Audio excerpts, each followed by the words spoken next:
Hola viajeros, vamos a reparar. Muy contentos cuando nos damos cuenta de que vamos a trabajar con gente que tiene una conciencia ecológica y eso ayuda mucho a nuestro trabajo. Y le dimos la cotización y le explicamos qué es lo que íbamos a hacer. Vamos a hacer esa reparación en la asa de carga de aquí y la de este lado. Vamos a reparar también la lengüeta y ella sabe perfectamente que la pieza, por lo que vamos a cobrarle, no la va a encontrar en el mercado. Así que vamos a reparar.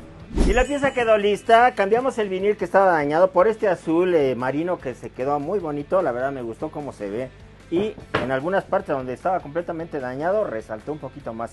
La pieza está lista para seguir creando recuerdos. Si tienes alguna pregunta, aquí te dejamos nuestro WhatsApp. Nos vemos en el próximo video.